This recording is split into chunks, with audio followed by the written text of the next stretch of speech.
The word drama comes from the ancient Greek root dron, which translates to act or to do. Long before anyone conceived of it as high art, performance was a physical necessity for early human societies. Evidence of this instinct is found in cave paintings and the rituals of isolated tribes. Prehistoric humans turned flickering campfires into the first stages, using light and shadow to act out the stories of the hunt. These routines served a functional purpose. Early humans utilized song, rhythmic dance, and symbolic sacrifice as a survival technology. By acting out the hunt, they intended to bless future expeditions and secure favor with the natural world. This drive to put on a mask and perform served as a vital evolutionary mechanism. It allowed communities to practice shared history and pass down survival skills to the next generation. Over thousands of years, these tribal rituals evolved into massive, formalized ceremonies. In ancient Greece, the practice grew into a structured ritual drama during grand annual festivals dedicated to Dionysus, the god of wine and fertility. This level of civic devotion required an entirely new architectural scale. The intimate circle of the campfire was replaced by grand, open-air stone amphitheaters built into hillsides, designed to seat thousands of citizens at once. To communicate with these enormous crowds, the Greeks engineered new theatrical devices. They introduced the chorus to narrate the action and utilized oversized masks with exaggerated expressions to project tragedy and comedy to the back rows. By the 5th century BCE, playwrights like Aeschylus, Sophocles, and Aristophanes began writing down the dialogue. They codified the rules of tragedy, which explored humanity's struggle with fate, and comedy, which used sharp satire to expose human vanity. Attending these performances was a civic requirement. The Greeks built a public institution where the entire community gathered to seek favor from the gods and collectively process the human condition. As the Roman Empire absorbed the Mediterranean, they stripped Greek drama of its deep religious framing. Roman audiences preferred secular entertainment, focusing instead on witty dialogue, tight, clear plots, and commercial spectacle. This diagram outlines the structural framework designed by the Roman playwright Seneca. He divided plays into 5 distinct acts and loaded his tragedies with violent revenge plots, ghosts, and soliloquies. When the Roman Empire collapsed, formal theater largely vanished from Western Europe for centuries. Meanwhile, ancient India was parallelly formalizing its own intricate rules of dramatic performance in a sacred text called the Natya Shastra.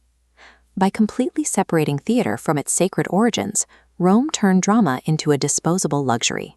When the empire's funding dried up, the theatrical tradition collapsed along with it. For centuries during the Middle Ages, the Catholic Church suppressed secular performance, yet the Church itself inadvertently revived the medium. To explain biblical events to those who couldn't read Latin, priests began acting out short, scripted dialogues at the altar, starting with a brief Easter exchange called the Chem Quiritus trope. These brief reenactments outgrew the church building. Entire cycles of biblical stories, called mystery plays, moved outdoors and were taken over by local trade guilds, who performed them on rolling wooden pageant wagons during huge town festivals. This woodcut illustrates the morality play. Playwrights invented stories like Everyman, using heavy allegory where characters embodied concepts like fellowship and death to teach doctrine. The skeletal figure of death reminded audiences their time was finite and spiritual debt always due. The church had successfully weaponized the theatrical form, proving that putting live actors on a stage was the most effective method available to communicate complex ideas to a large audience. By the 16th century, religious messaging began to fade as texts from classical Roman playwrights resurfaced. Writers in England absorbed Seneca's 5-act structure and Roman comic styles, adopting them as the blueprints needed to launch the English Renaissance.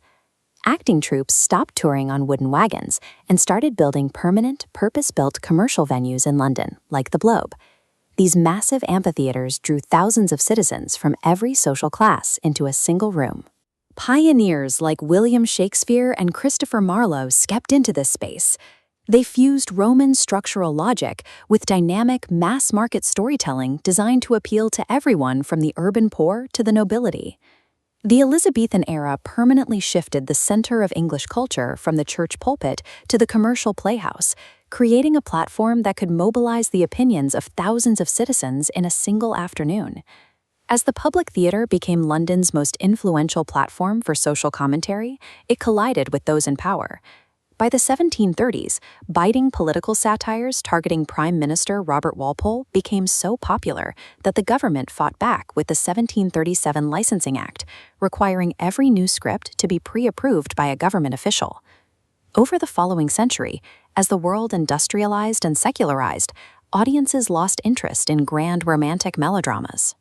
They demanded stories that matched the gritty reality of their daily lives. Playwrights like Anton Chekhov and Henrik Ibsen discarded grand kings and medieval allegories. They pioneered realism, placing ordinary people in familiar rooms to explore deep, flawed characters and complex psychological tension. That pursuit of logic eventually fractured under the horrific trauma of the 20th century's world wars. Writers like Samuel Beckett responded with the theater of the absurd, creating desolate landscapes that reflected a world struggling to find its own meaning. Over a few generations, the modern stage abandoned providing neat moral answers. It chose instead to reflect a fractured, secular world, grappling with its own existential reality. Today, the boundaries of the physical playhouse no longer limit the form. The core mechanics of drama have migrated onto digital frontiers, living on through cinema and global streaming platforms. This diagram maps a traditional play against a modern streaming interface. Despite the new technology, the DNA of prestige television still relies entirely on the 5-act structure Seneca designed, populated by the deep character psychology developed by Shakespeare. We have simply replaced the prehistoric campfire with the glowing screens in our living rooms. We sit in the dark, bathed in flickering light, captivated by stories of survival, betrayal, and love. Whether it takes the form of a tribal dance, a chanting Greek chorus, or a digital stream, humanity's primal instinct to act remains our ultimate, unbroken mirror for understanding who we are and where we are going.